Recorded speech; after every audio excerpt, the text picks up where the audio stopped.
Hallelujah. Hallelujah. Hallelujah. Oh, hallelujah. Angizange ushumayela abangcwele. Thank you, Jesus. Ngizokwethula nje lesini. Hallelujah. Sizokwenza nje isifundo sanamhlanje. Hallelujah. Angizange ushumayela. Moya ongcwele angisize futhi ngashumayela. Kodwa ngidlulisa indaba yakhe nje. Sifundisaneni. Sengiyacela Nkosi ukuba ngiphiweke. Oh, yes, Jesus. Lamandla ngiyawadinga. Oh, yes, Jesus. Ukuba ngiphiweke. Oh, yes, Jesus. Nokuba izilingo zingikhungathile. Ngiyahluleka uma. Oh, yes, Jesus. Uma ngingedwa. Hallelujah. Many. Uloku uhleli nje lo mhlabelelo. Umamlilo omdala ekhuluma ngesiprophet sakhe. Hallelujah. Emotionally kakhulu bangcwele. Kodwa asihambe sodwa. Eloko nje khuluma ngesiprophet ngendlela ngaboniswe ngayo. Ukukhuluma kaNkulunkulu akusinto engiyithatha kancane. Kodwa kufika kona ukuthi uma ngabe ngingedwa ngiyahluleka. Hallelujah. Kodwa uNkulunkulu uzosisiza. Sizovula amakhosi wokuqala.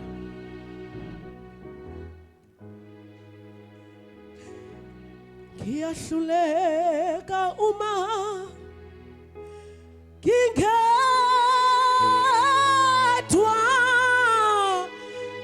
Ngiyahluleka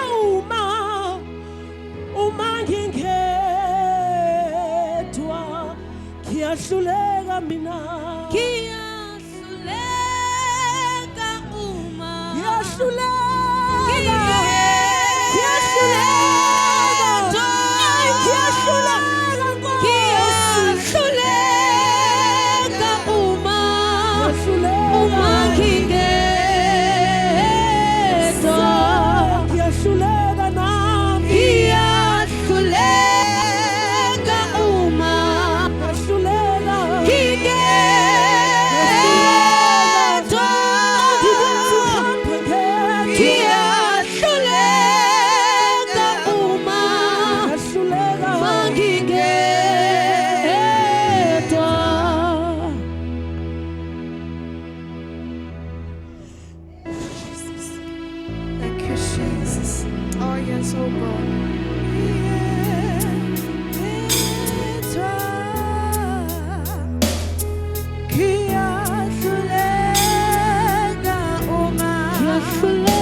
Verse ngo 3. Sofunda chapter ngo 3 verse ngo 5. Hallelujah. Sizofunda ngokuhlakanipha abangcwele. Akukho kuningi engizwa nako. Kodwa ngiza nje nokuthi mangabe ungumzalwane uyakudinga ukuhlakanipha.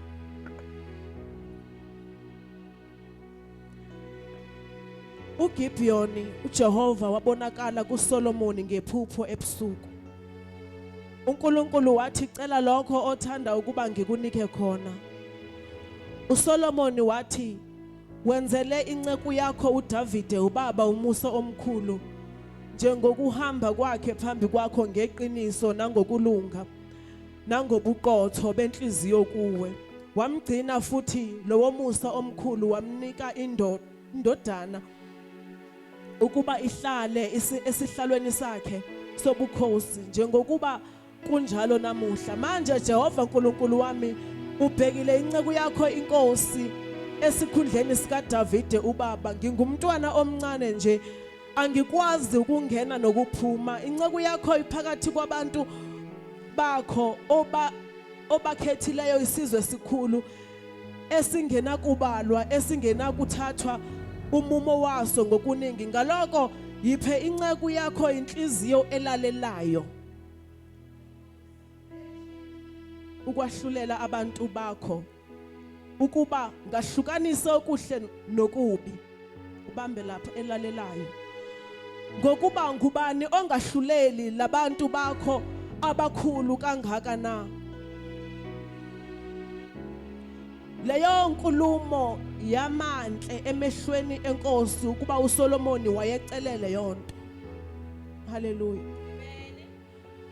Bazalwane, umoya ngcwele uthululile iziphiwe ezahlukeneyo kuthi sonke. uNkulunkulu usinike ngokusipha usiphile ngokuhlukaneyo. Abanye baphila ukuthi bayoshumayela, abanye bayahlabelela abantu baphile, abanye bangabapostoli, abanye bayavangela estradini, abanye bayaprofetha. Usiphile uNkulunkulu iziphiwo zakamoya ngendlela eyahlukahlukeneyo. Kodwa zonke ezo ziphiwo azikwazi ukwenzeka kahle uma ngabe ukuhlakanipha kungekho. Seke siphile kanjalo ukuthi sihambe siyovangela estradini, siyakudinga ukuhlakanipha. Ngoba uma ngabe singenako ukuhlakanipha angeke sikwazi ukuyilanda imimoya elahlekile. Siyofika sithuka abantu estradini, siyofika sithuka into zabo estradini. Asizuba nako ukuhlakanipha wokukhuluma nako ukuthi woza noma unjalo uyolungiswa phambili. Kodwa siyofike sibe ngabazalwane abajajayo, athi noma umuntu asibheka athi ngizaya kanjani kwelabandla. Ngifuna ukuthi mangabe ula uyavangela kanye nami ubambe futhi ubambisise ukuthi awufiki ufike uthuka abantu. We need wisdom. uSolomoni mangabe sekecelile ukuhlakanipha, uNkulunkulu uyamengezelela konke okungokunye ngoba ucela into ukuthi ayicelwa nanoba ubani. Uma ngabe sithandaza sithi uNkulunkulu ngiyenze ngibone, ngifuna uba umprofeti obona izinto ezifihlakele, kodwa sikhohle ukuthi uprofeti obungenayo wisdom buyabhidliza. Ngifuna ukushumayela abantu beme ngenyawo, sikhohle ukuthi uma ngabe ngishumayela iwisdom ngingenayo ngiyalichitha ibandla. Bazophuma bavangelayo bahambe bayolanda abantu, bafike abantu ngibashumayeze ngibaxoshe, bafike abantu ngibaprofethe ngibaxoshe. Ngoba ukushumayela ongenayo wisdom ngiyalichitha ibandla, ukuprofethi obungenako ukuhlakanipha buyalichitha ibandla. Ukukhoza idisorder bandleni, ukuhlabelela okungenayo wisdom okungalaleli ma-worshipers kukhoza idisorder bandleni. Ngoba uzohlabelela ingoma bese siya connect bulenye echazayo wena awusahambi ngomoya lapho iwisdom iyalahleka. Ukhumbulenge echaza wena ejabulisa wena. Noma bese siconnecte kanjani sizophuma sishifte kumoya oyingcwele sizama ukulalelisisa wena. So we need wisdom kwe yonke into esiyenzayo bangcwele. We need wisdom. We need wisdom. Ngibale zonke lezi zinto ngoba angifuni umuntu athi engathi bebeshokimi. izwi likaNkulunkulu lilolwa amasayidi womabili shuthi libukhali la mangibhekise kanje kuwe nami liyangihlaba more especially thina abantu ababa ngaphambili we need wisdom thina abantu abaneziphiwo zikamoya siyayidinga iwisdom ukuze singakhozi i-disorder bandleni we need wisdom okay ngimela ngiyashumayela prophetess mama boy uNkulunkulu uyakubonisa ukuthi ey kodwa namhlanje bekungamelanga ukuthi uma ngabe ungenayo wisdom uzophakama lapho uzongithathela imali uNkulunkulu ubonise wena akababonisanga labazalwane bonke labazalwane bazodisturbeka bonke noma bekuthiwa bebeyizwa kanjani into engiyikhulumayo bazodisturbeka ngoba wena awukwazanga ukuthi uNkulunkulu make kubonisa ufuna wisdom ukuthi uNkulunkulu senza kanjani makunje uvele wasukuma wena wazongithathela imic ngaphambili bese ibandla liyahlanga lonke haleluya uNkulunkulu siphiza iziphiwo zakhe ngoba efuna sakhe ibandla lakhe akasiphanga iziphiwo zakhe ukuze sizikhukhumeze siziqhayise sizibone ngathi sibakhulu iziphiwo lezi zakamoya yezokwakha ibandla futhi akusona zethu thina sinalutho ezikaNkulunkulu ngingaprofita namhlanje uNkulunkulu kusasa avuka athi letha into yami izinto zikaNkulunkulu lezi amen so sisendabeni yewisdom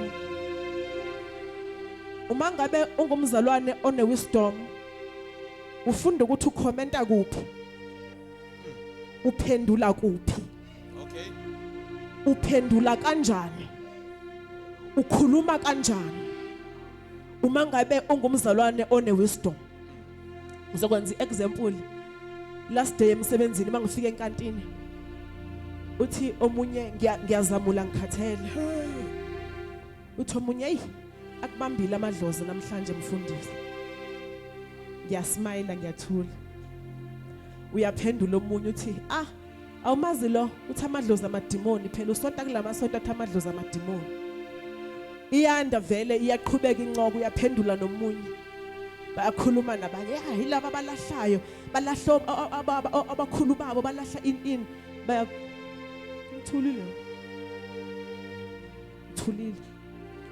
kuthi kugcina sokukhuluma wonke umuntu ukuthi ngizophendula ngithulile that is wisdom ngiphuza itiye yami ngizidlela amagwinyami ngiqeda ngigeza izitsha zami mase ngizophuma uthi omunye yo akaniphenduli uthi omunye ya akaphenduli noma yini phela lo shuthi sebephinda futhi bavumelana ngoNkulunkulu wami ukuthi hawo nina animazi kanti usihle akaphenduli noma yini that is wisdom uNkulunkulu kunikeza wisdom ukuthi ungahambi uyozifaka kuma debate angeka kusize ngalutho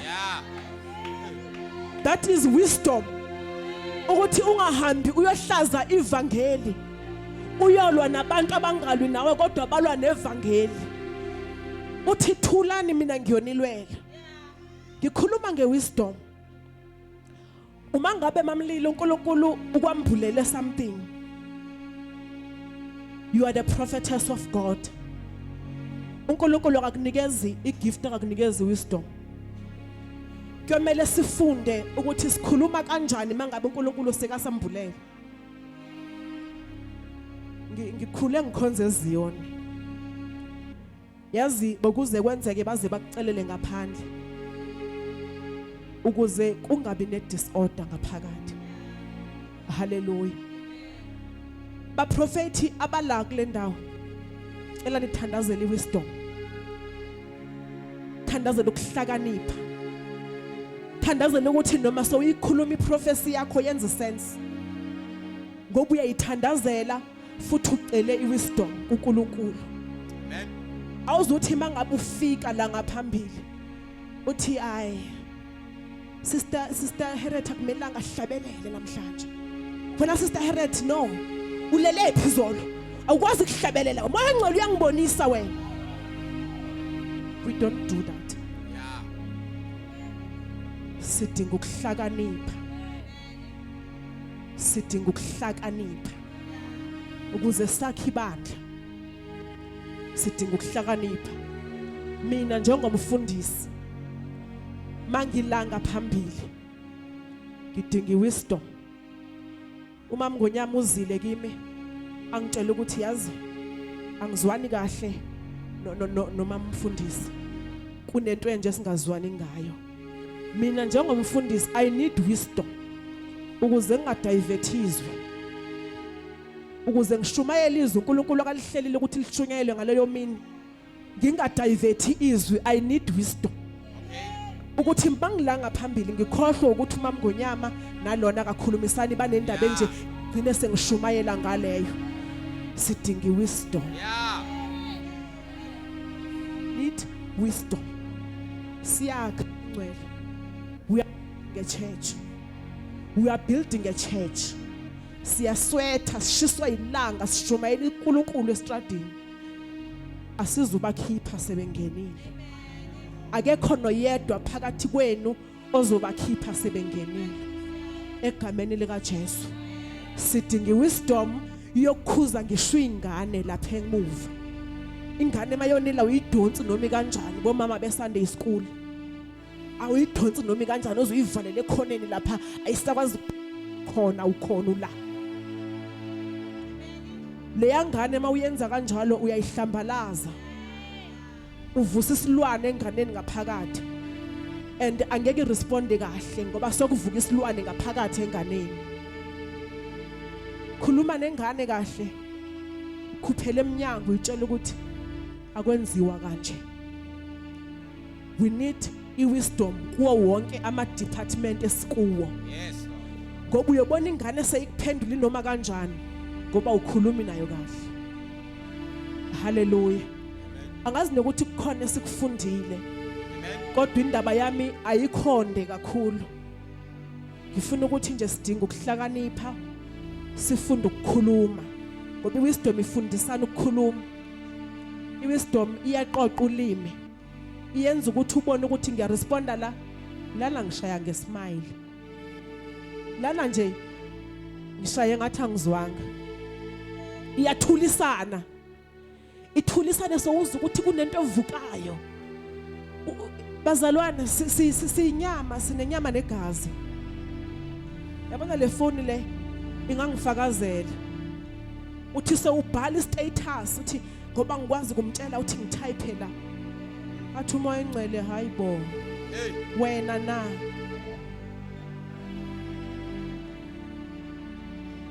Sidinga wisdom ngisho nangezinto esizibhala efonini zethu. Uthi sowubhala ubone ukuthi yabona maye ngayifunda lo uzoyithola imessage. Bese uyazikhumbula ukuthi ungibani udelete. Kwesinye isikhathi awunikezwanga nechance yokuthi uzikhulumele ukuthi lokho angikwenzanga. Uyafuna ukuexpressa ngisho ama feelings wakho ukuthi nawe bakubone ukuthi nawe uyakwazi ukuziphendulela. Kodwa ngoba uNkulunkulu iwisdom yakhe ihamba nokuvala umlomo. Uzu ukhukhumala uphinde wehle. Uthi mawuhlangana nomzalwane uhlangana naye sowuze wehla. Sowuze wadlulisa nokudlula sowukhohliwe kahle ka. Ukuhlakanipha sikuthola kuJehova lokho. Ukuhlakanipha akukho lapho ungakuthola khona. Bazalwane mangabe singaya la kuthiwa mina ngikhulele khona bangakutshela nje ukuthi loyana yena wayengadlalelwa kodwa manje ngiyadlalelwa. Namhlanje ngiyadlalelwa ngishaya ngesmile ngiyathula. uNkulunkulu uyamsiza umuntu ofuna ukusizwa. Okay. Mina bengiwusihle ukuthi ungangitshela indaba yakho la manje ungitshele ngithule ngoba ukuthula vele ngazalwa nakho. Mangifika ngase Cambridge ngiyicabange lento bese ngiyabuya ngibuye ngithi awusho lento bowuyisho bowuthini kahle kahle. So manje ngithi mase ngifika le seyiloko idlala umoya engcela athi calm down, phuma lapho. Ngigcine vele ngingaphendulanga. Ngicela sifundeni bazalwane, sifundeni, sifundisaneni, sifundiseke. Ngoba noma singakhuluma kanjani la sithi siyafundisa, mangabe ungafuni ukufundiseka, okokuqala kubalekile ukuthi uthi angiqondisisi. Kunendaba kaDavid engikhulume kaDaniel engikhulume ngayo izolo. Very important ukuthi angi-understand. uNkulunkulu uyangibonisa Sister Alvina. Mfundisi mangabe ngisesontweni uNkulunkulu ngemvulela izinto ezinje ziyofana. It is important ukuthi mfundisi indlela uNkulunkulu akangamvulela ngayo ungemvulela kanje ngiyihandlisha kanjani. Teach me as my father. Ubone ukuthi uzothi hayi hamba angisiprofeti mina, noma uzothi akasihlale phansi funa amavesi ukuthi siyihandlisha kanjani lento. Kubalekile ukuthi wazi ukuthi angi-understand. Even today I don't practice i-prophecy mamlilo ngoba ngiyazi ukuthi ngiyihandlisha kanjani. Ngiyanihlebela ngoba angiyazi ukuthi ngiyihandlisha kanjani. Ngiyayisaba. Sengivele ngithi uNkulunkulu beke ngibonisile shawe ngamahloni, noma ngingena endlini yami ngiyikhulekise ngithi uNkulunkulu ngibonise lokho. Nini uNkulunkulu eseke nisebenzisa, eseke ninikeza nesibindi sokukhuluma. Asambeni bodadewethu siyofuna ukuhlakanipha kwafuna ngiSolomon, ukuze silakhe lebandla liye phambili, ukuze abantu phela bangangeni nezigulo zabo baphinde baphume nazo ngoba nithi nisaba ukukhuluma. Nizokhuluma impela kodwa nizokhuluma kahle. Yesu ndiyabonga.